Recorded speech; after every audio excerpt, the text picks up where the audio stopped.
This week we have a lot of sneak peeks and updates on coming soon rides, refurbs, and new tech on both coasts. Plus more holiday updates, including more places to see Santa, and some more restaurant openings and menu changes. Oh yeah, and park hopping is back. All the latest Disney news is coming up right now on DFB Guide.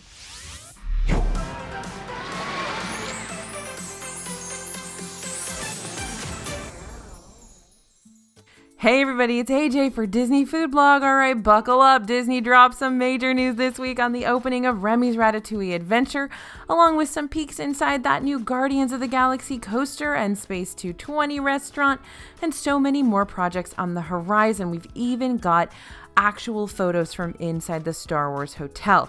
They're also testing fireworks in the Magic Kingdom, and Buena Vista Street has opened in Disney California Adventure. We got a lot of news to cover this week, so let's get started.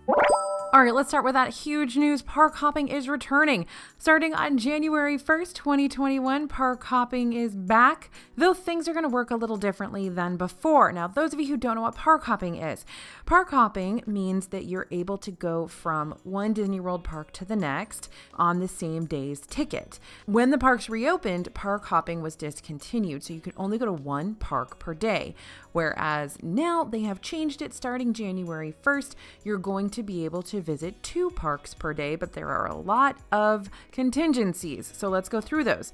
Guests will still need to have a ticket or pass with park hopping capabilities. So you got to add that park hopper on to your tickets or have that annual pass with park hopping. They'll also still need to book a park pass at their first park of the day and enter that park in order to go someplace else the next day. So if you want to start your day at Magic Kingdom, you're still going to need a park pass booked to go into Magic Kingdom. Now that's different from a ticket. You have a ticket and a park pass reservation, and you'll need both of those to get into Magic Kingdom. And then if you want to hop to Epcot later, that's fine, but you will have already needed to use your existing Magic Kingdom park pass first. Now, starting at 2 p.m. each day, guests can hop to another park.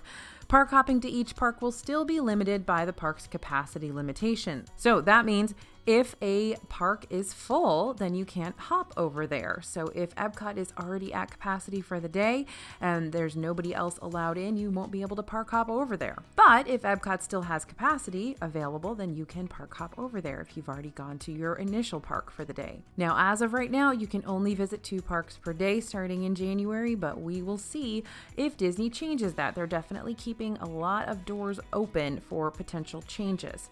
The hours of park hopping could be earlier or later as time goes on, but initially it will begin at 2 p.m. So you'll be able to check park hopping hours on the Disney World website or in the My Disney Experience app. And that's where they're going to notify you if things change, if they decide to have park hopping open earlier or later for certain parks. Now here's an important note. If you want to join a boarding group for Rise of the Resistance, you will need to start your day in Hollywood Studios. Now, Disney has made clear you do not need a park pass for the additional park you hop to, but this is subject to change at any time. So as of right now, you only need that park pass for your first park of the day. For annual pass holders, the ability to visit another park will be subject to applicable pass blockout dates as well. Disney plans to bring back transportation between parks when park hopping resumes, so park-to-park transportation will start running 30 minutes before park hopping hours begin. Now, we're still waiting some specifics. We're still trying to get some questions answered for you, like the steps you may need to take in order to hop to another park, if the Epcot monorail is included in that returning transportation, or if you'll be able to visit more than 2 parks per day. We're also still waiting to find out if you have a dining reservation in a second park, if you'll be able to get in if that park is already at capacity. So we'll absolutely keep you updated on the latest park hopping developments. Follow along over at DisneyFoodblog.com and sign up for that newsletter to get all the latest info right in your inbox. Oh, another one we're not sure of, Fast Passes. They haven't said anything yet. We're still not sure when those are coming back. Remy's Ratatouille Adventure news. So during the International Association of Amusement Parks and Attractions Expo, also known as IAPA, where nearly all the major news this week is coming from, Josh D'Amaro, who's the Disney Parks Experiences and Products Chairman, said coming in 2021, we're still on track to open Remy's Ratatouille Adventure. Now, the attraction was initially supposed to open in the summer of 2020, but was delayed due to the global health crisis. We're still awaiting an official open season or date, but we know that it will open next year, which is more than we knew before. We thought it was still coming in 2020. So, Remy's Ratatouille Adventure in Epcot's France Pavilion coming next year. We did get a few more updates from a D23 presentation this week as well. Roger Gould, a creative director with Pixar, described this new section of Epcot's France Pavilion as Ratatouille's Paris, which will include a fountain featuring Remy and his rat friends.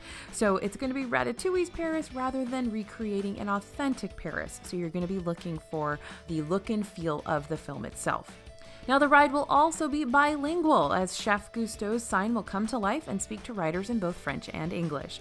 And we've also learned that the neighboring La Crêperie de Paris will officially be opening in 2021. Again, no official date, but we will keep you posted. Now, Splash Mountain, that redesign we've got some news on. We learned that the Splash Mountain changing into Princess and the Frog themed ride has been expedited, quote unquote. That comment doesn't come with an opening date, and the current version of the ride is still up and running in Magic Kingdom, so we'll keep an ear out for any news of when the refurb may begin, but it will be expedited according to Disney. Now we got a first look inside Guardians of the Galaxy Cosmic Rewind. At that same expo, we got to hear some more details and see video of Epcot's newest and most hotly anticipated coaster, Guardians of the Galaxy Cosmic Rewind. This attraction is said to be a first-of-its-kind Omni coaster, meaning the ride vehicle has the ability to face any direction, even at high speeds. And we got a look at the ride vehicle in operation on some outdoor tracks. And during another D23 presentation, we were able to see the ride vehicles on the actual track of the actual ride. Now, this coaster is still set to open in 2021 for the 50th anniversary, so stay tuned for a specific date on that one as well. Now we've got a little Harmonious update for you as well. We've seen barges testing for Epcot's new fireworks show recently, but now we've learned a little bit more about the show itself thanks to Imagineering portfolio executive Zach Ridley. The show will take place on 5 floating platforms, which are positioned like a compass in World Showcase Lagoon. These platforms will house the primary equipment for the show and support a 6-story tall structure, as well as 4 25-foot tall LED screens and 54-foot long moving arms. This show is going to include lasers, fountains, lights, and more. And during the day, those fountains will still be running to bring some more atmospheric elements to World Showcase. And of course, Spaceship Earth is getting a makeover, but it's not the one you're thinking of. That massive ride refurb is still on hold, but the exterior will be getting a new programmable lighting design that will activate this area of the park like never before, quote unquote. It will connect Spaceship Earth to its surroundings and perfectly encapsulate the park transformation. So I'm thinking projections and projections and projections. How about you? Imagineer Zach Ridley mentioned custom programming, which could mean we'll see that lighting design change in real time, much like what we see on the Tree of Life or Cinderella Castle. And I don't know how I feel about that. I'm kind of used to Spaceship Earth as being that classic kind of purple, orange, and pink vibe like we had in the 80s. And so I'm not sure how I feel about projections on Spaceship Earth. That might be a little bit too much for me. How about you guys? And yes, we did get a peek inside the Star Wars hotel. So Josh D'Amaro also shared a look at one of the guest rooms coming to the Galactic Star Cruiser, aka the Star Wars Hotel. The mocked-up room looks nearly identical to the concept art, complete with a window with a view of space. Disney also shared a look at the construction of the resort's entrance, and we were able to get a bird's eye view thanks to Twitter user BioReconstruct. Things are moving right along, and the hotel is still on track for its 2021 opening. Now, Disney also just dropped some huge news about the shows that have been closed or put on hold in the parks. Josh D'Amaro stated that we've heard from many of our guests that they're looking forward to us bringing back some of the entertainment that we recently had to discontinue, and we plan to do that. So Disney is still moving forward with its layoffs of 28,000 cast members, so there aren't details about what or when canceled entertainment could return, but it's definitely on Disney's radar, so we're going to keep you posted as well. Now, could fireworks be returning to Magic Kingdom? We haven't heard about an official date, but the park was testing fireworks after hours this week. Fireworks were few and far between, but it was very promising to see those fireworks about the castle once again. All right, the Grand Floridian walkway to Magic Kingdom has finally opened. That walkway connecting Grand Flo to Magic Kingdom is about a mile from the Grand Floridian to bag check for the Magic Kingdom, and the walk should take about 15 to 20 minutes.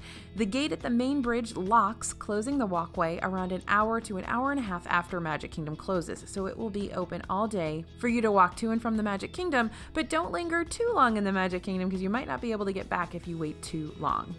Now remember, with this walkway, you're going to be able to get from Magic Kingdom to the Grand Floridian, the Polynesian, and the Transportation and Ticket Center, and back again for the first time. And Disney has also previewed its new Disney Genie app, so more tech is coming to Disney World that may make your vacation planning even easier. The Disney Genie app will help you change your plans on a whim in the parks by giving you a whole new itinerary whenever you need one. The app will make personalized recommendations based on which park you're visiting or what experiences are located nearby, and it seems like it will take the functionality of the current My Disney Experience app, but then do all the work for you. So no word yet on if this app will come with a price tag or when we might get to try it out, but we'll keep you posted. Now, the IAAPA Expo presentations also gave us an update on those West Coast projects, including some details about the upcoming Avengers Campus. DeMuro said that construction continues on Avengers Campus, which will be located in Disney California Adventure Park, and explained that the new land will invite guests to team up with the Avengers and their allies in a fully immersive land. We got a few more images of the Quinjet and a look at the new Web Slingers, a Spider-Man adventure.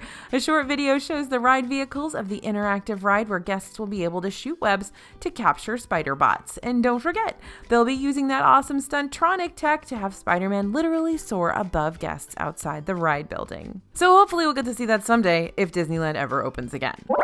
Now, speaking of, the West Coast Mickey and Minnie's Runaway Railway has gotten an update as well. Construction has been a bit delayed on the West Coast iteration of MMRR, and things are really just starting on this ride. The first beam was laid in September, but we still got a peek at how things are progressing, and the ride is set to open in Disneyland in 2023.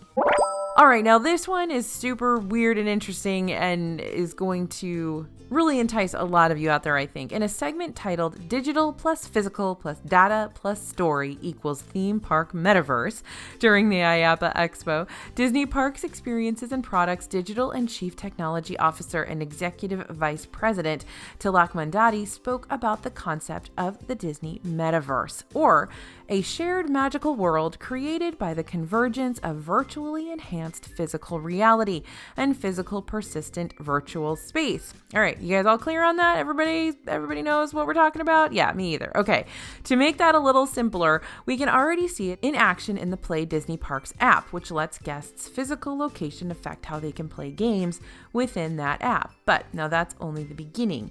Mandadi noted that the Disney parks started with linear storytelling, like you'd see at the Enchanted Tiki Room, then moved into interactive storytelling, like you'd see on Toy Story Mania, and now we have immersive storytelling, like what you'll experience in Galaxy's Edge. The next level is personalized storytelling, and it's just on the horizon. We'll see that in the new Star Wars hotel. Mandadi also introduced a new coming soon immersive storytelling experience, Windows to the Wild, and you'll be able to get up close to the animals using augmented reality goggles. All right, now moving on to 2021, it's going to be a big year for Disney World, and while we don't have the details of the 50th anniversary just yet, we will be getting them soon.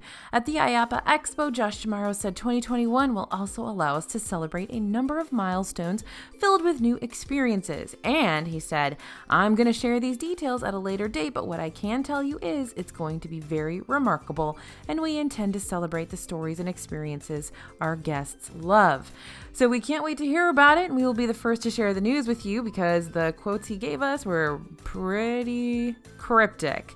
So be sure to sign up for our newsletter. Get that info right in your inbox as soon as it is released, and you can sign up for our newsletter right at the link in the description there. Buena Vista Street has opened in Disney California Adventure. Guests can once again visit a West Coast Disney park now that California Adventure's Buena Vista Street is open for shopping and dining. Depending on capacity, a virtual queue may be used to control the capacity of the park. You'll need GPS enabled to sign up for that queue on your phone, by the way. Note that having a mobile order will not get you access to at-capacity Buena Vista Street. Only guests who have already entered the park may place a mobile order at Award Wieners or Smoke Jumpers Grill. Same goes for joining the walk-up waitlist at the Carthay Circle Lounge. You'll need to follow the virtual queue process to get in, then place a mobile order or join the waitlist. Trolley Treats is also open, as are several merchandise locations and Fiddler and Pfeiffer Cafe. And honestly, it was so nice being back in the park, even if we can't ride those rides just yet. Now, this week we also got some updates from Disney's overseas parks and the ongoing construction there. Disneyland Paris is moving right along with construction on their version of Avengers Campus and the Cars Route 66 road trip. And the new Disney's Hotel New York, The Art of Marvel, is very near completion and available to book now. So over at Shanghai Disneyland, construction is ongoing for the Zootopia expansion that will include a major state-of-the-art attraction. Hong Kong Disneyland has also opened their Castle of Magical Dreams, which draws inspiration and design elements from many Disney characters. And you can see more on that over at DisneyFoodBlog.com. Now headed back to Disney World, we're stateside again. The holidays have come to the Disney World resort hotels.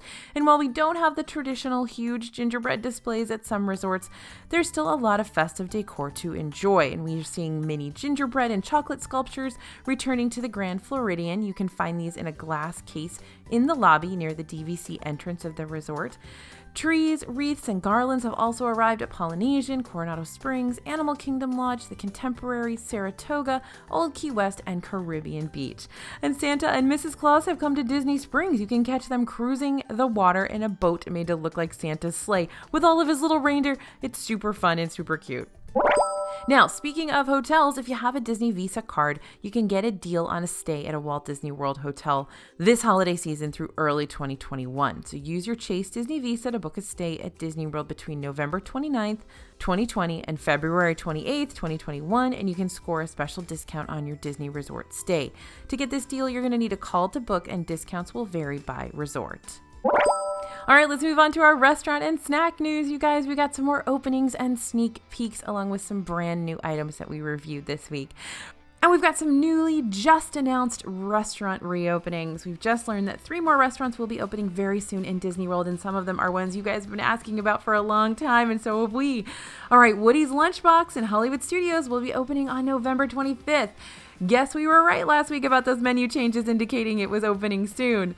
Crystal Palace and Magic Kingdom will reopen on December 13th as a family-style dining experience with new individually plated options like crispy fried chicken with honey pot drizzle, fire-roasted prime rib of beef, fried cauliflower, and more. Now, it will not be a character meal for the time being, so no Winnie the Pooh right now.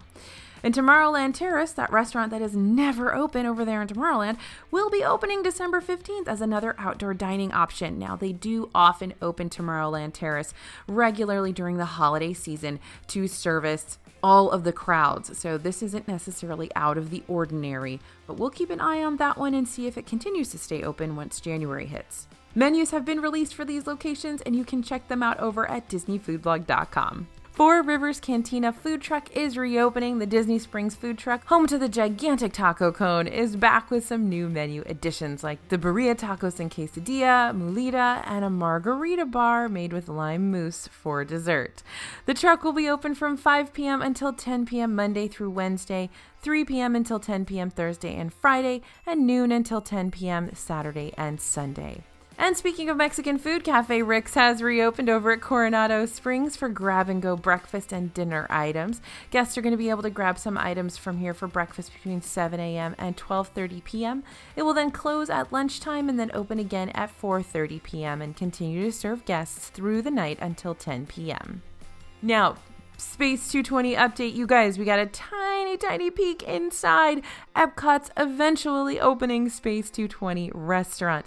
Now, the website still says coming soon with no official opening date. It was supposed to open 1 year ago at the end of 2019, and it kept getting pushed back. And of course, we're still not inside this amazing space-themed restaurant. But now we've got a photo of the inside that shows the restaurant's tiered seating and window side tables. Now, it looks a lot like a spacey version of Coral Reef to me. What do you guys think? Let me know in the comments.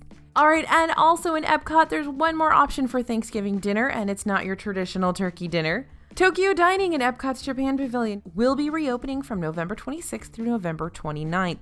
There's going to be a limited menu, mostly of sushi dishes, and the restaurant will only be accepting walk-ups, so no advanced dining reservations here. Over in the Norway Pavilion, more items have returned to Kringla Bakery. The classic troll horn, the triple chocolate chip cookie, Verdun's Best cake. Now, that one hasn't been around for like 4 years. I don't think it's been in our snack guide since 2016, so that one is totally random addition. And there's also a new apple cake. Now, this is a round apple cake drizzled with caramel. It's $4.49. It's very moist and tasty. We liked it a lot. And of course, that Verdun's Best cake looks a little different than before, though it's still the vanilla cake layered with custard and topped with meringue and almonds. It's $4.29. It's delicious, and it's a good safe choice at Kringla. Now, there are new cookies in Epcot's Germany pavilion. The Germany Caramel Store has two new cookies, the chocolate s'more cookie and the salted pretzel chocolate chip cookie. Both are drizzled in Werther's caramel for $4.59. The chocolate s'more cookie was very rich and dense. It was almost brownie-like, and the salted pretzel chocolate chip cookie had a very nice crunch to it with the bits of pretzel and toffee. We love that salty flavor. Now, over in Animal Kingdom, the Menagerie Cupcake is back at Flame Tree Barbecue. It wasn't supposed to be back for another few days, but it came early. And it's made with gingerbread spiced cake, cream cheese frosting, and a white chocolate polar bear topper for $5.99. It's very cute, but there's a very strong ginger spice to that cake, so if you're not a big ginger fan, this might not be for you. And we found a few more holiday snacks at the Disney World resorts this week. First up, the chocolate peppermint bark at Contempo Cafe for $5.99. It's a dark and white chocolate combo with a hefty bit of peppermint to it, making it a great holiday snack if you're into chocolate and candy cane combos. Now, the peppermint bark is usually around at the resorts this time of year, so if you've had it before, it's no big change. This is nothing different. It's pretty standard what they have at the resorts every Christmas season. Now, we did find a brand new holiday fudge trio over at the Beach Club. This one features a white chocolate peppermint fudge, a white chocolate gingerbread fudge, and a dark chocolate hot cocoa fudge. Overall, the three flavors were pretty spot on, though they weren't as soft as typical Disney fudge. Try the trio for $8.99. Also at the Beach Club are the classic chocolate crinkle cookies, which are dusted with sweet snow or powdered sugar. These are very chocolatey and pillowy soft for $5.19 for a bag of 6. Now, Aristocrapes in Disney Springs has debuted a brand new sweet potato pie bubble waffle. This one features vanilla ice cream, toasted marshmallow, candied pecans, caramel sauce, and cinnamon on top of sweet potato flavored bubble waffles for $8.99. It was missing that strong sweet potato taste that you would associate with a sweet potato pie, but it was still very decadent, and it's only available until December 1st. Now, over at Marketplace Snacks in Disney Springs, they're serving up a new boozy slush for the holidays. The Jolly Holiday Shake is vanilla soft serve, cranberry juice, and a shot of vodka. It's like a dessert with a side of cocktail, though it's pretty pricey at $14.25. You can get the non-alcoholic version, though, for $5.99. Now, we've got a wildly impressive shake on the West Coast at Black Tap in downtown Disney. The strawberry shake is called the Mickey Milkshake, and it's in honor of his birthday, which is, of course, this week. It is absolutely huge with loads of toppings, a vanilla frosted rim with Mickey Mouse sprinkles, a Mickey Mouse shaped Rice Krispie treat, and white and red rock candy, plus whipped cream, more sprinkles, and a cherry. And it costs a whopping $24.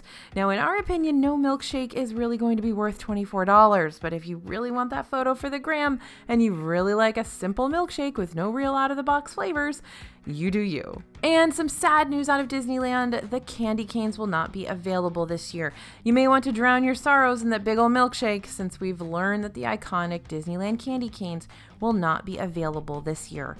The limited edition Disneyland candy canes are usually sold from Thanksgiving week through Christmas Day, but due to COVID concerns, that will not be happening this year. All right, let's head over to merchandise news. Now, this is sort of a bridge between our food news and merchandise news because it's a new popcorn bucket. The Mickey Elf popcorn bucket is back for another Christmas season. We spotted him in Magic Kingdom for $18, and we'll keep our eyes peeled for him to pop up at more popcorn carts around the parks. And a new limited edition Toy Story Magic Band has been released. There are only 2,000 of these bands that feature the Toy Story characters to celebrate the film's 25th anniversary. Can you believe it's been 25 years? Now, the band is going to cost you $34.99. In Disneyland's Downtown Disney this week, we spotted new Sorcerer Mickey ears, which feature two classic black Mickey ears with a little sorcerer hat set right in the middle, complete with a yellow robe tied in a bow. Get them for $29.99, though they are selling fast. And in honor of Mickey and Minnie's birthday, there's a new pair of designer ears too. The high-tech ears designed by Brett Iwin feature built-in speakers and an on-air neon recording sign. And of course, Brett is the current voice of Mickey Mouse. Also in Disneyland's Downtown Disney, we found some sweater-inspired mini ears at the Backlot Premiere Shop for $29.99. The ears are faux fur with a knit bow. And we've got some new toys arriving in Galaxy's Edge, including a new Boba Fett wooden doll, Dianoga toy, which is really creepy and scary, and mini droid figures. The droid CB-23 from the animated TV show Star Wars Resistance is now available for purchase at Droid Depot, and a new Boba Fett plush is available in the marketplace. So if you're looking for gifts for your Disney-loving friends and family or yourself, be sure to check out our Teespring shop for t-shirts, sweatshirts, masks, and more. And be sure to follow along on our social media channels as well, because we're going to be posting exclusive deals and promos all this week for our 12 Days of Christmas from our shop. We're so excited to share that with you. So be sure to check out our Instagram stories this week. And of course, we'll be posting the information on our blog as well. All right, you guys, there's all the news for this week. So much happening, so many sneak peeks. We're so glad you were able to join us. Thanks for listening and thanks for watching. And as always, this is AJ for Disney Food Blog, and we'll see you real soon.